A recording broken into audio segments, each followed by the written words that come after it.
إلا الله لا إله إلا الله لا إله إلا الله لا إله إلا الله لا إله إلا الله لا إله إلا الله لا إله إلا الله لا إله إلا الله لا إله إلا الله لا إله إلا الله لا إله إلا الله لا إله إلا الله لا إله إلا الله لا إله إلا الله لا إله إلا الله لا إله إلا الله لا إله إلا الله وحده لا شريك له له الملك وله الحمد وهو على كل شيء قدير لا إله إلا الله محمد رسول الله صلى الله عليه وسلم সকল আমরা তাসবিহ তাহমিদ তাকবীর পড়ি সকলে পড়ি সুবহানাল্লাহ সুবহানাল্লাহ সুবহানাল্লাহ সুবহানাল্লাহ সুবহানাল্লাহ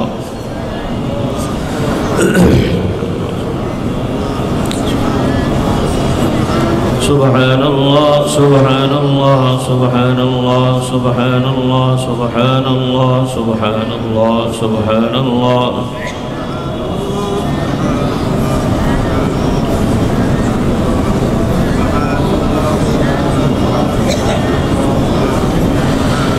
الحمد لله الحمد لله الحمد لله الحمد لله الحمد لله الحمد لله الحمد لله الحمد لله الحمد لله الحمد لله الحمد لله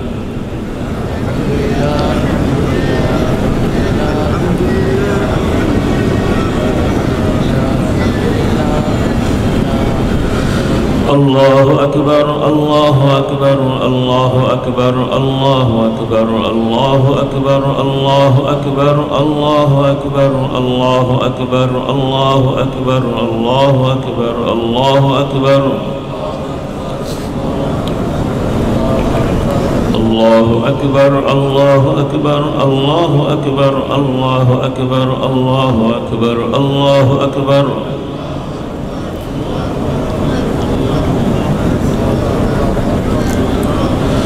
لا إله إلا الله وحده لا شريك له له الملك وله الحمد وهو على كل شيء قدير سبحان الله وبحمده سبحان الله العظيم سبحان الله وبحمده سبحان الله العظيم سبحان الله وبحمده سبحان الله العظيم سبحان الله وبحمده سبحان الله العظيم سبحان الله وبحمده سبحان الله العظيم سبحان الله وبحمده سبحان الله العظيم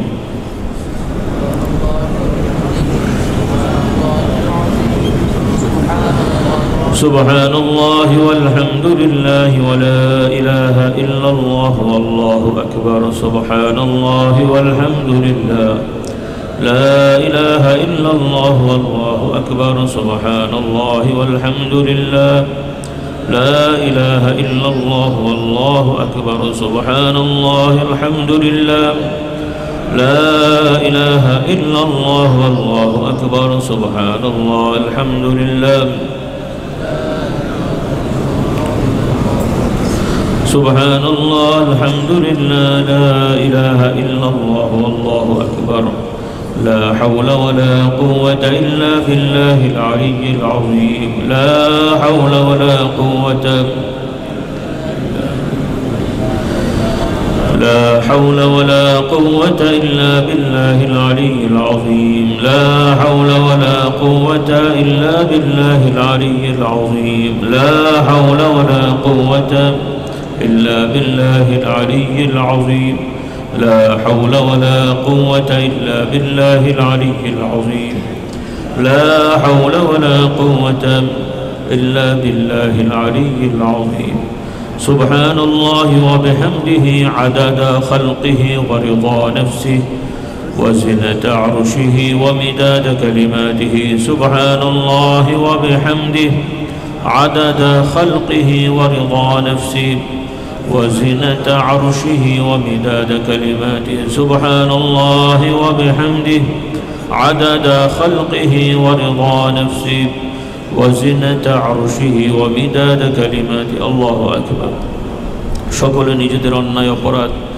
গুনাহগুলোকে স্মরণ করে আল্লাহ তাআলার দিকে মুতাওয়াজ্জহ হয়ে মনোযোগী হয়ে তওবা করে ইস্তেগফার পড়ে তরিকতের পরিভাষায় তওবার ফয়েজ বলা হয় সকলে আমরা মহব্বতে পড়ি রব্বানা যালামনা আনফুসানা ওয়া ইন লাম তাগফির লানা ওয়া তারহামনা لنكونن من الخاسرين ربنا ظلمنا أنفسنا وإن لم تغفر لنا وترحمنا لنكونن من الخاسرين ربنا ظلمنا أنفسنا وإن لم تغفر لنا وترحمنا لنكونن من الخاسرين ربنا ظلمنا أنفسنا وإن لم تغفر لنا وترحمنا لنكونن من الخاسرين ربنا ظلمنا أنفسنا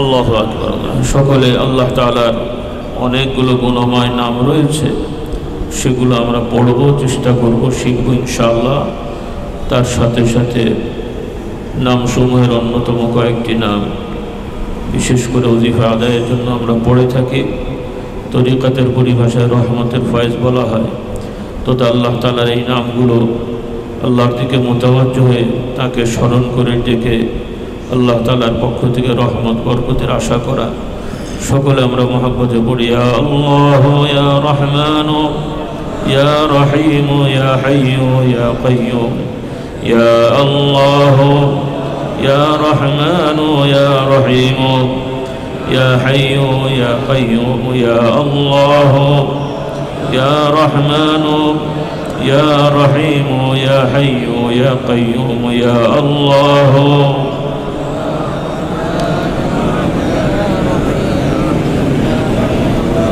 يا الله يا رحمن يا رحيم يا حي يا قيوم يا الله يا رحمن يا رحيم يا حي يا قيوم يا الله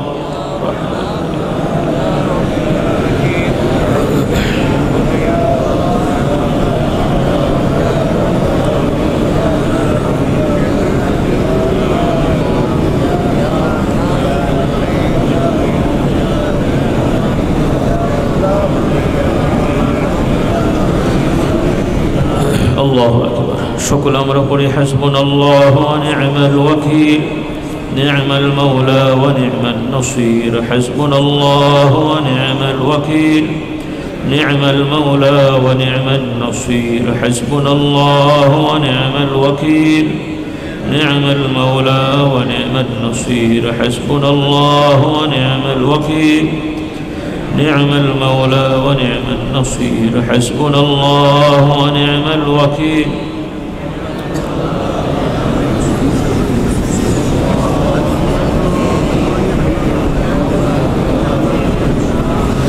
لا إله إلا أنت سبحانك إني كنت من الظالمين لا إله إلا أنت سبحانك إني كنت من الظالمين لا إله إلا أنت سبحانك إني كنت من الظالمين لا إله إلا أنت سبحانك إني كنت من الظالمين لا إله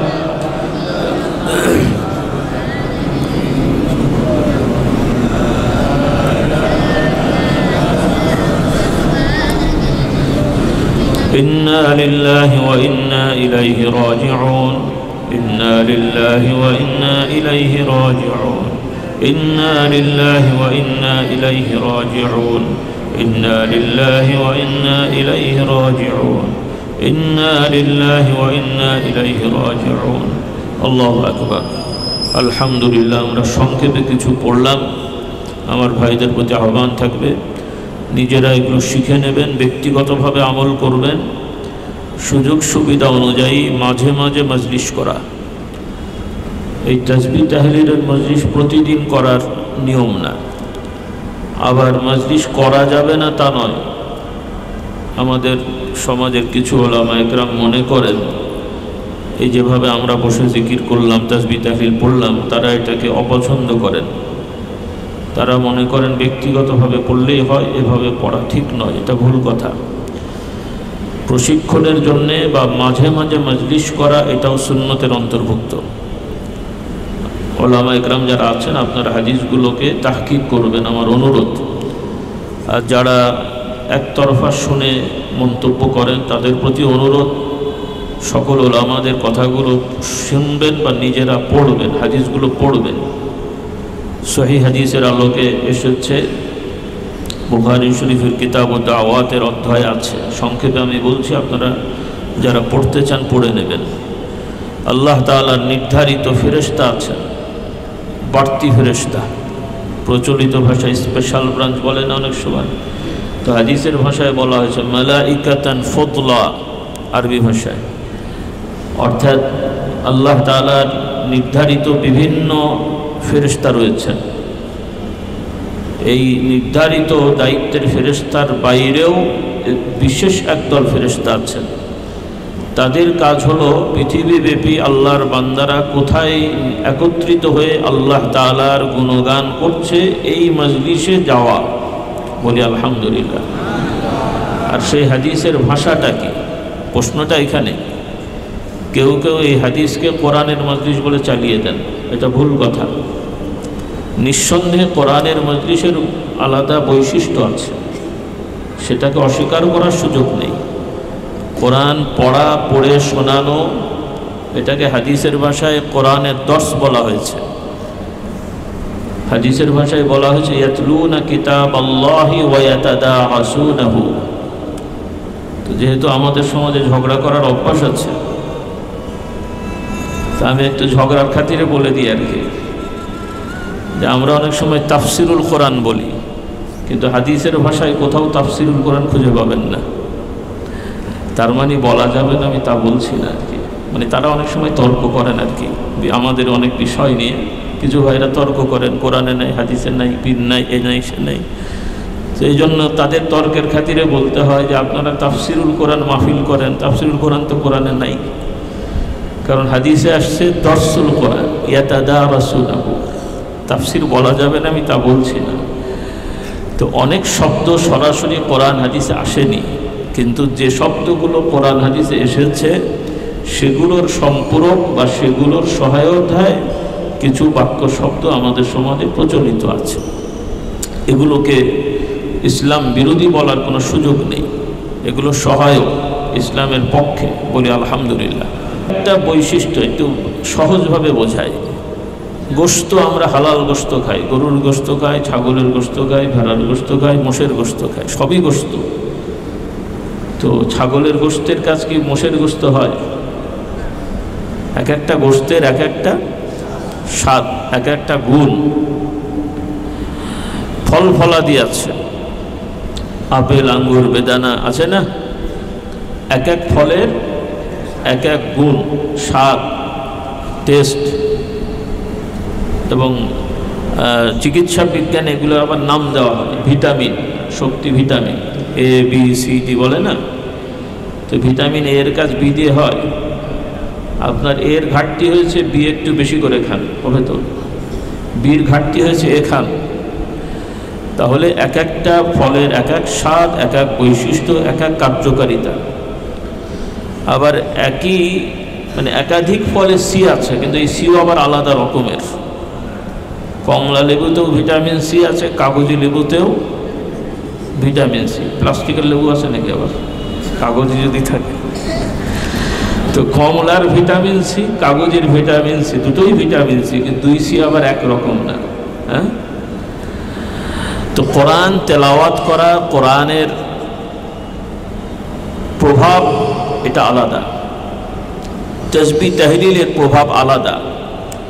কোরআন তেলাওয়াতের দিয়ে তাসবির কাজ হবে না, তাসবির আমল দিয়ে কোরআন তেলাওয়াতের হক আদায়। আমাদের অনুরোধ, আমরা কোরআন তেলাওয়াত বেশি করে করব। শুধু তেলাওয়াত না, কোরআন তেলাওয়াতের পাশাপাশি আমরা তাফসিরুল কোরআন সংগ্রহ করে নিয়মিত অল্প হলেও কোরআনের অনুবাদ, ব্যাখ্যা, বিশ্লেষণ জানার চেষ্টা করব। আল্লাহ তাআলা আমাদেরকে তৌফিক দান করুন।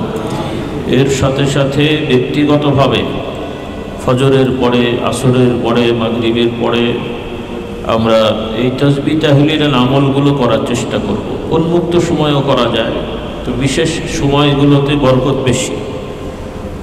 যেহেতু সময় কম, আমি সংক্ষেপে বলে যাই।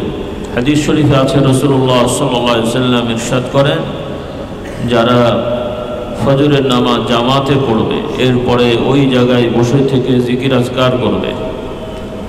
কি জিকির? এই তাসবিহ তাহলিল পড়া, সুবহানাল্লাহ, আলহামদুলিল্লাহ, আল্লাহু আকবার, ইস্তিগফার পড়া, দরুদ শরীফ পড়া ইত্যাদি ইত্যাদি। এই আমলগুলো যারা এই সময় করবে, এরপরে সূর্য ওঠার কিছু সময় পরে, আমাদের টাইমিংয়ে কেউ 10 মিনিট 15 মিনিট বলেছেন, 20-20 মিনিট হলে ভালো হয়। সূর্য ওঠার শুরু থেকে নিয়ে 20 মিনিট বা 15 মিনিট পরে 2 রাকাত নামাজ আদায় করা, অথবা 4 রাকাত অথবা 6 রাকাত, যার যেটা সুযোগ আছে। তো এই আমল যারা করবেন, রাসূলুল্লাহ সাল্লাল্লাহু আলাইহি ওয়াসাল্লাম ইরশাদ করেন, এই আমলের ওসিলায় আল্লাহ তাআলা তার আমল নামায় পূর্ণাঙ্গ একটা হজ এবং ওমরার সওয়াব দান করবেন। বলি আলহামদুলিল্লাহ। সবার বিশ্বাস হয়নি মনে হচ্ছে, যুবকগুলোর হয়নি। এরা চিন্তা করছে যে এত অল্প সময় এত সওয়াব করতে হলো নাকি? হ্যাঁ, সওয়াব কে দেবেন? বলি আলহামদুলিল্লাহ। এগুলোই তো ঈমান। যদি আপনার যুক্তিতে ঈমান হয়, তাহলে তার ঈমান হলো না। ইউমিনুনা বিল গায়বি ওয়া ইউকিমুনাস সালাহ। জান্নাত লাগবে না? লাগবে না? কে কে দেখেছেন? লাগবেন তো বুঝলাম, দেখে লাগবে না, না দেখে? না দেখেই বিশ্বাস করতে হবে আছে এবং লাগবে। কি জান্নাতই কি আমাদের প্রতিদান? জান্নাত স্টেশন। আমাদের মূল পাওনা হলো আল্লাহর দিদার। বলুন সুবহানাল্লাহ। শুধু জান্নাতের খেতে যাবেন নাকি আপনি? ঘুমাতে যাবেন? আল্লাহ তাআলা আমাদের দিদার নসিব করুন, বলুন আল্লাহুম্মা আমিন। তো এরকম আল্লাহ তাআলা বিশেষ বিশেষ ছাড় দিয়েছেন, এগুলো আমাদেরকে ইয়াকিন করতে হবে আর সাধ্য অনুযায়ী পালন করতে হবে। আল্লাহ তাআলা আমাদের তৌফিক দেন। আর মহিলারা তারা বাড়িতে আমল করলেও হবে, পুরুষরা তো জামাতে আসবেন, এটাই স্বাভাবিক। তবে ওজোর থাকলে বা জামাতে আসতে না পারলে বাড়িতে বা যে যেখানে আছেন ওখানেই ফজরের পরে আমলগুলো করবেন ইনশাআল্লাহ। নাকি বয়স আছে? 40 পার হলে করতে হয়, যুবকদের তো করতে নেই নাকি?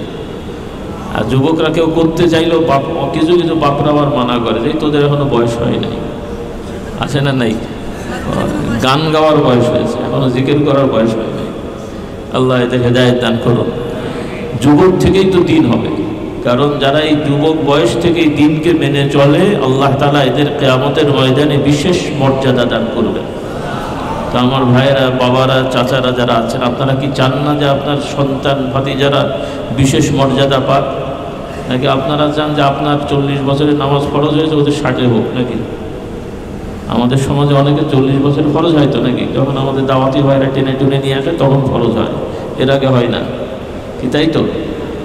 আল্লাহ আমাদের হেদায়েত দান করুন।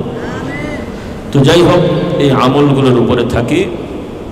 আর আল্লাহর বিধান সর্বক্ষেত্রে, আল্লাহর বিধান সর্বক্ষেত্রে।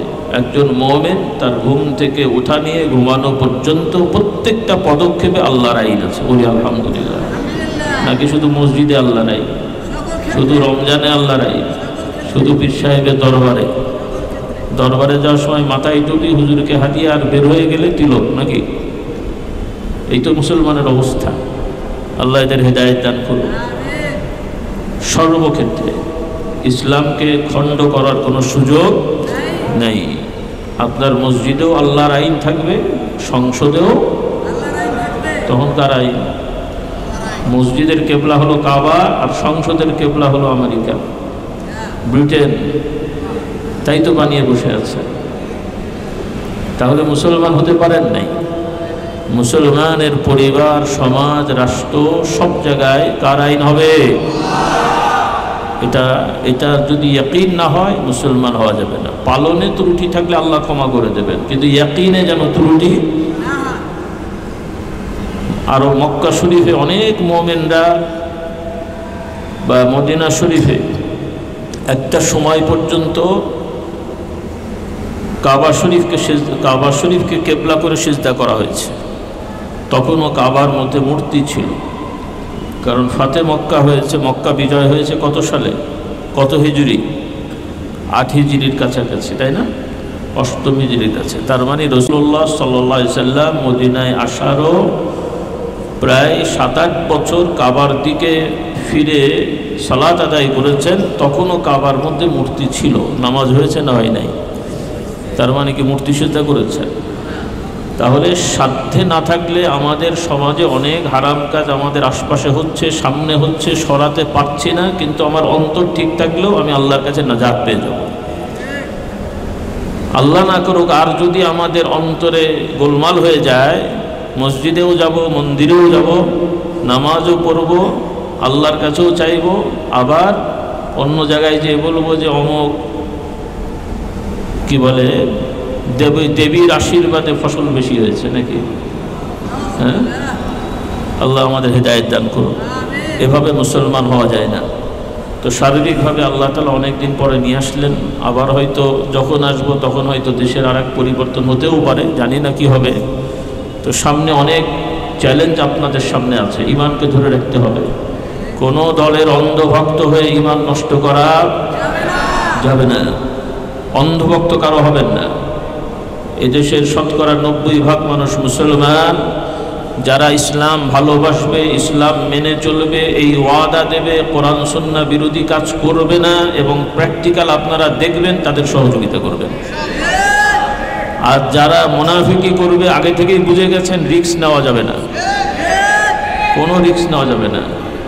এতদিন শয়তানি করেছে, রাতারাতি ফেরেশতা হওয়ার সুযোগ আছে নাকি?